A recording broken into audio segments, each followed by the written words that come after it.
মালদ্বীপের ভারতের সঙ্গে পাঙ্গা নেওয়া এখন তার উপর ভারী পড়তে দেখা যাচ্ছে, কেননা ভারত তার একটি প্রজেক্ট ফ্রান্স এবং ইউএইতে শিফট করে দিয়েছে, যেটিকে কিনা এই বছরের 2024 জানুয়ারি মাসেই মালদ্বীপে সেট আপ করার কথা ছিল। মালদ্বীপ হয়তো ভেবেছিল যে সে চীনের সঙ্গে হাত মিলে নিলে ভারত তাকে শক্তিশালী মনে করবে, কিন্তু ভারত এই কথাটি অনেক ভালোভাবে বুঝে গেছে যে মালদ্বীপের সঙ্গে বন্ধুত্ব রাখা আমাদের জন্য বিপদ বয়ে নিয়ে আসতে পারে। আর মালদ্বীপের রাষ্ট্রপতি মোহাম্মদ মইজু চীনের সাথে মিলে ভারতের বিরুদ্ধে যে এগ্রিমেন্ট সাইন করেছে, ভারত তার মোকাবেলা করতে কোনো রকম প্রচেষ্টাই ছাড়বে না। আর যেসব প্রজেক্ট এবং অবকাঠামো মালদ্বীপে তৈরি করার কথা ছিল ভারতের, মালদ্বীপকে শিক্ষা দেওয়ার জন্য সেগুলো এখন অন্য দেশে শিফট করে দিচ্ছে ভারত। আর এটি মালদ্বীপের জন্য কোনো মতেই ভালো খবর নয়, কারণ এর দ্বারা মালদ্বীপের ইকোনমিতে অনেক বড় একটি ফায়দা হতে চলেছিল। বন্ধুরা, আমরা কথা বলছি সোলার পার্ক প্রজেক্টের সম্বন্ধে।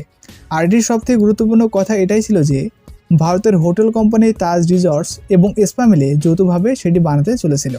আর সবথেকে মজাদার কথা এটাই ছিল যে এটিকে এমনভাবে ডিজাইন করা হতো যাতে এটি সবসময় জলের উপর ভেসে থাকতে পারত, কেননা মালদ্বীপের মতো দেশে মাটির অংশ অনেক কম। আর এটি কোনো ছোটো মোটো প্রজেক্টও ছিল না, এটিকে একটি অনেক বড় লেভেলে সেট আপ করা হতো। ভারতের কোম্পানিরা এই প্রজেক্টের জন্য অনেক বড় একটি ইনভেস্টমেন্ট প্রথম থেকেই বাঁচিয়ে রেখেছিল, কিন্তু মালদ্বীপের রাষ্ট্রপতি মোহাম্মদ মইজু চীনের সঙ্গে হাত মিলিয়ে নিয়েছে। এই জন্য ভারত তার প্রজেক্টটিকে ফ্রান্স এবং ইউএইতে পাঠানোর সিদ্ধান্ত নিয়ে নিয়েছে। সম্পূর্ণ ডেভেলপমেন্টে কি, চলুন এই ভিডিওটিতে জানা যাক। মালদ্বীপের বিরুদ্ধে ভারতের এই শানদার পদক্ষেপের জন্য চ্যানেলটিকে অবশ্যই সাবস্ক্রাইব করে রাখুন। আসলে হয়েছে কিছুটা এমন, যখন মালদ্বীপ চীনের সঙ্গে মিলে খিচুড়ি পাকানো শুরু করে দিয়েছিল, তো ভারতও মালদ্বীপকে ঠিকানা লাগানোর জন্য কোনো রকম কমতি কেন ছাড়বে। আর ভারত যে ইনভেস্টমেন্টের প্ল্যান মালদ্বীপের জন্য তৈরি করেছিল, এখন সেই ইনভেস্টমেন্ট দিয়েই অন্য দেশে একটি বড় লেভেলে কিছু প্রজেক্ট শুরু করা হচ্ছে। এগুলোর মধ্যে একটি প্রজেক্ট হলো সোলার পার্কার প্রজেক্ট, যেটিকে ভারতের দ্বারা 2024 শুরুতে মালদ্বীপে সেট আপ করার কথা হয়েছিল। এই প্রজেক্টের সবথেকে গুরুত্বপূর্ণ কথা এটাই ছিল যে এই প্রজেক্টটিকে এমনভাবে বানানো হতো যাতে এটি সর্বদাই জলের উপর ভাসতে থাকে, যার ফলে যে রুরাল এরিয়া প্রজেক্টটিকে সেট করতে খরচ হতে চলেছিল তাকে বাঁচানো যেত, যার ফলে মালদ্বীপের এনভায়রনমেন্টকে পরিবেশ দূষণ থেকে বাঁচানো যেত। কেননা মালদ্বীপে পর্যটকদের ভালো সুবিধা দেওয়ার জন্য ডিজেল জেনারেটরের ব্যবহার করা হয়। ডিজেল জেনারেটরের বেশি মাত্রায় ব্যবহার করার ফলে মালদ্বীপের পরিবেশ দূষণ অনেক দ্রুত মাত্রায় বাড়ছে। শুধুমাত্র এটিই নয়, এছাড়াও ফ্লোটিং সোলার পার্ক প্রজেক্টের দ্বারা প্রতি বছর 1189 টন গ্রিন হাউস গ্যাসকে কম করা যেত। তার সাথে সাথে 4,39,000 লিটার ডিজেলকে প্রতি বছর বাঁচানো যেত। আর যে নয়েজ পলিউশন হয় সেটিকে 40% পর্যন্ত কম করা যেত। কিন্তু মালদ্বীপ ভারতের সঙ্গে দুশ্মনী করে নিজের অর্থব্যবস্থাকে যতটা খারাপ করেছে, সেটির জন্য এখন তারা আফসোস করছে। কিন্তু এখন যা কিছু হয়ে যাক, ভারত এখন মালদ্বীপকে যে কোনো অন্য সেক্টরে হেল্প করবে না। আর যখন থেকে মালদ্বীপের রাষ্ট্রপতি চীনের রাষ্ট্রপতির সঙ্গে মিলেছে, তখন থেকে তাদের অ্যাটিটিউডও অনেক বদলে গেছে। মানে দেখা যাচ্ছে মালদ্বীপের রাষ্ট্রপতি ভারতের বিরুদ্ধে বিষ ঢালতে শুরু করে দিয়েছে। আর ভারতের যে 77 জন সৈনিক মালদ্বীপে রয়েছে তাদেরকে বের করার জন্য আবার পুনরায় আদেশ দিয়ে দিয়েছে। যদিও মালদ্বীপের রাষ্ট্রপতি ওই সময়ে ভারতের সৈন্যগুলোকে বের করার জন্য আদেশ দিয়ে দিয়েছিল যেদিন উনি নতুন রাষ্ট্রপতি হয়েছিলেন, যদিও এর জন্য এখন পর্যন্ত কোনো সময় নির্ধারণ করা ছিল না। কিন্তু মালদ্বীপের রাষ্ট্রপতি চীনের রাষ্ট্রপতির সঙ্গে মেলার পরেই ভারতের সৈনিকদের তাদের দেশ থেকে বের করে দেওয়ার জন্য 35 দিনের সময় দিয়েছে।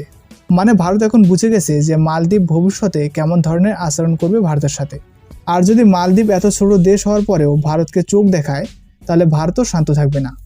আর এই জন্যই ভারত কিছু এলপিজি প্রজেক্ট এবং রিনিউয়েবল এনার্জির প্রজেক্টকে অন্য দেশে শিফট করতে যাচ্ছে। যদি আপনি এই আর্টিকেলটিকে দেখেন, তাহলে মালদ্বীপে সকাল 8টা থেকে 5টা পর্যন্ত প্রতিদিন জেনারেটরের ইউজ করা যায়, যাতে পর্যটকদের ভালো সুবিধা দেওয়া যায়। তাজ এক্সোটিক্যাল এই প্রজেক্টটিকে লাগানোর পর এটিকে শাটডাউন করা যেত, কিন্তু মালদ্বীপ ভারতের সঙ্গে যেমন আচরণ করছে, এই জন্য ভারত এই বিষয়ে সিদ্ধান্ত বদলে দিয়েছে। আর ভারতের কোম্পানি এটিকে এখন গ্লোবালি লেভেলে নিয়ে যাওয়া শুরু করেছে। আর এখন ইউএই এবং ফ্রান্সের মতো দেশে এই প্রজেক্টটিকে শিফট করতে চলেছে ভারত, যেখানে এটি সিদ্ধান্ত নেওয়া হয়েছে যে সাল 2030 পর্যন্ত এটির উপর 1 ট্রিলিয়ন ইনভেস্ট করা হবে। আর যদি দেখা যায়, তাহলে পৃথিবীতে 121টি দেশ এমন রয়েছে যেখানে সোলার পাওয়ারের অত্যাধিক মাত্রায় চাহিদা রয়েছে। আর এই সুযোগটি ভারত, ইউএই এবং ফ্রান্স এবং অস্ট্রেলিয়ায় পেয়ে গেছে, যেখানে এই কোম্পানিগুলি নিজের ভাসমান সোলার পার্ক সেট আপ করতে যাচ্ছে। একটি রিপোর্টের অনুসারে চায়না সোলার মডিউলকে নিজের দেশ থেকে সম্পূর্ণভাবে বের করে দিয়েছে আমেরিকা। আর তার পরিবর্তে এখন ভারতীয় কোম্পানির সোলার পার্কে তারা ইউজ করতে যাচ্ছে। আর যদি কথা আসে চীনের মালদ্বীপকে সাহায্য করার কথা, তাহলে ভারত যেভাবে মালদ্বীপকে সাহায্য করতে পারতো বা করতো, সেভাবে চীন কখনো মালদ্বীপে সাহায্য করতে পারবে না। বাকি আপনাদের কি মনে হচ্ছে তা কমেন্ট করে অবশ্যই জানান। মালদ্বীপের ভারতের উপর করা বিভিন্ন ভুলভাল টিপ্পণির জন্য এখন মালদ্বীপের উপরে তা এত বেশি ভারী পড়বে এই বিষয়ে তারা হয়তো আগে কখনো ভাবেওনি। আসলে মালদ্বীপের অনেক বড় একটি জনসংখ্যা অনেকগুলো এমন খাদ্যবস্তুর কনজিউম করে যার জন্য তাদের কাছে ভারতেই সব থেকে বড় একটি সাপ্লায়ার কান্ট্রি বা রপ্তানিকারী দেশ। কিন্তু কিছুদিন আগে হওয়া নানা বিবাদের কারণে এখন ভারত ও মালদ্বীপের মধ্যে এই সাপ্লায়ার ব্যবস্থাটিকেও খারাপ হতে দেখা যাচ্ছে। সম্পূর্ণ রিপোর্টটি কি চলুন এই ভিডিওটিতে জানা যাক। তার সাথে সাথে আমাদের সাপোর্ট করার জন্য এই ভিডিওটিকে লাইক করুন এবং চ্যানেলটিকে সাবস্ক্রাইব করে রাখুন। বন্ধুরা, আমরা কথা বলছি ডিম সম্বন্ধে, অর্থাৎ ভারতের মালদ্বীপে ডিমের এক্সপোর্ট সম্বন্ধে। আপনি এটি জেনে হয়রান হয়ে যাবেন যে আজ ভারত পৃথিবীর তৃতীয় সবথেকে বড় ডিম উৎপাদনকারী দেশ, আর সম্পূর্ণ এশিয়ার মধ্যে ভারত দ্বিতীয় সবথেকে বড় ডিম উৎপাদনকারী দেশ। আর যদি আমরা ভারতের শুধুমাত্র একদিনে ডিম এক্সপোর্টের কথা বলি, অর্থাৎ একদিনে যতগুলো ডিমকে অন্য দেশে রপ্তানি করা হয় তার কথা বলি, তো ভারত একদিনে প্রায় 15 লক্ষের মতো ডিম মিডল ইস্ট দেশগুলোতে রপ্তানি করে। এখন আপনারা এই কথাটির উপর ভিত্তি করে আন্দাজে করতে পারেন যে ভারত যদি মিডল ইস্ট কান্ট্রিগুলোতে ডিম রপ্তানি করা বন্ধ করে দেয় তাহলে ওই সব দেশে ফুড সিকিউরিটি বা খাদ্যের নিরাপত্তা কতটা সংকটে পড়তে পারে। এখন পর্যন্ত ভারত যে দেশগুলোকে ডিম রপ্তানি করে তাদের মধ্যে রয়েছে ওমান, মালদ্বীপ, কাতার, কুয়েত, বাংলাদেশ এবং নেপালের মতো কিছু দেশ। যদি আমরা সাল 2022 এবং 2023 এর ডেটা বের করে দেখি তাহলে ভারত প্রায় 24টি দেশকে ডিম রপ্তানি করেছে, আর আমাদের রপ্তানি প্রায় 73.02% বেড়েছে। এখন মালদ্বীপের কথায় আসি। যদি মালদ্বীপের দিক অনুসারে দেখা যায় তাহলে ভারত মালদ্বীপের জন্য তৃতীয় সবথেকে বড় রপ্তানিকারী দেশ। আর যেভাবে মালদ্বীপের মধ্যে ভারতের রপ্তানি বাড়তেছিল, ভারত কখন মালদ্বীপের জন্য প্রথম রপ্তানিকারী দেশ হয়ে উঠত মালদ্বীপ তার আন্দাজও করতে পারতো না। ভারতের মধ্যে সবথেকে বেশি ডিমের উৎপাদন অন্ধ্রপ্রদেশ, তামিলনাড়ু, তেলেঙ্গানা, পশ্চিমবঙ্গ, কর্ণাটক, হরিয়ানা ইত্যাদি রাজ্যে হয়ে থাকে। অর্থাৎ ভারতের দক্ষিণ দিকের দেশগুলোতে সব থেকে বেশি ডিমের উৎপাদন হয়ে থাকে, আর সেখান থেকে জাহাজে জলপথের মাধ্যমে আমরা বিভিন্ন দেশে এই ডিমগুলোকে রপ্তানি করতাম, যার মধ্যে অনেকগুলো জাহাজ মালদ্বীপের কাছ দিয়ে যেত, আর মালদ্বীপের প্রয়োজন অনুসারে মালদ্বীপকে ডিম রপ্তানি করে দেওয়া হতো।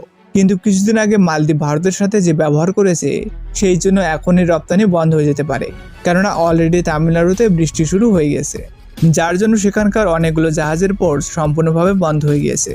আর এখন এখান থেকে যাওয়া ডিমের রপ্তানি সম্ভব হবে না, কেননা মালদ্বীপে রপ্তানি করা সবগুলো ডিম এখান থেকেই প্রায় যেত।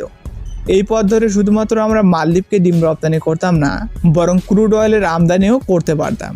আর ভারত যে দেশগুলোকে ডিম রপ্তানি করে সেই লিস্টে এখন রাশিয়াও যুক্ত হয়ে গেছে। এই 3 মাস আগে রিপোর্ট সামনে এসেছে, রাশিয়াতে ডিমের দাম প্রায় 30 থেকে 40% বেড়ে গিয়েছে।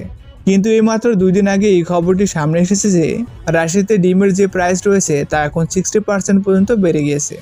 যেখানে একদিকে আমাদের দুশ্মন দেশ যা ভারতের সাথে দুশ্মনী মরে নিয়েছে, সেখানে অন্যদিকে রাশিয়া যা অনেক দীর্ঘ সময় পর্যন্ত ভারতের বন্ধু হয়ে রয়েছে।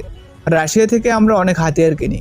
রিসেন্টলি আমরা রাশিয়ার কাছ থেকে অনেকগুলো ক্রুড অয়েল বা অপরিশোধিত তেল কিনে নিয়েছি, কিন্তু অনেকগুলো জিনিস রপ্তানি করতে না পাওয়ার জন্য আমরা রাশিয়ার কাছ থেকে তেল কিনতে পারছিলাম না। কিন্তু ভারত এখন অনেক একটি বড় অংশে রাশিয়ার মধ্য থেকে ডিম রপ্তানি করে রাশিয়ার কাছ থেকে ক্রুড অয়েল বা অপরিশোধিত তেল নিতে পারে। আর অন্যদিকে মালদ্বীপকে শাস্তি দেওয়ার সময় এসে গেছে। যদি এখন মালদ্বীপ ভারতের কাছ থেকে রিকোয়েস্ট করেও ডিম নেওয়ার জন্য বলে, তাহলে এখন আমরা বলে দেব যে আমাদের কাছে কোনো রকম সাপ্লাই নেই, আমাদের মেজরিটি সাপ্লাই রাশিয়ার দিকে চলে গেছে। এখন আপনারা নিজেদের জোগাড় চীন, তুর্কি এবং পাকিস্তানের মতো দেশ থেকে করুন। অনেকগুলো রিসার্চ করার পর এই ভিডিওটিকে তৈরি করা হয়েছে। তো কিছু ডেটাও আপনাদের বলে দিই। ভারত 2023-এর মধ্যে $10 বিলিয়ন থেকেও বেশি টাকা জেনারেট করেছিল। যদি শুধুমাত্র 24-এর কথাই বলি তাহলে $7.7 বিলিয়ন কিছু মাসের মধ্যে রেভিনিউ জেনারেট করতে চলেছে ভারত ডিম সাপ্লাই করে। 2021 এবং 2022-এ ভারত প্রায় 1296 বিলিয়ন ডিমের উৎপাদন করেছিল। আর শুধুমাত্র এটাই নয়, যদি ভারত মার্কেটের ভেতরে হাত দেয় তাহলে আসলে এটি অনেক বড় একটি মার্কেট। এখানে সাল 2022-এর মধ্যে ডিমের মার্কেট গ্লোবালি $136.17 বিলিয়ন ছিল, যেখানে সাল 2023-এ $248.49 বিলিয়ন মতন হয়েছিল। আর আপনারা এই কথাটির উপরে আন্দাজে করতে পারেন যে ভারত কতটা বেশি পটেনশিয়াল রাখে ডিমের ইন্ডাস্ট্রি সম্বন্ধে। এমনই মূল্যবান তথ্য পেতে আমাদের চ্যানেলটিকে সাবস্ক্রাইব করে রাখুন। দেখা হচ্ছে পরের ভিডিওতে।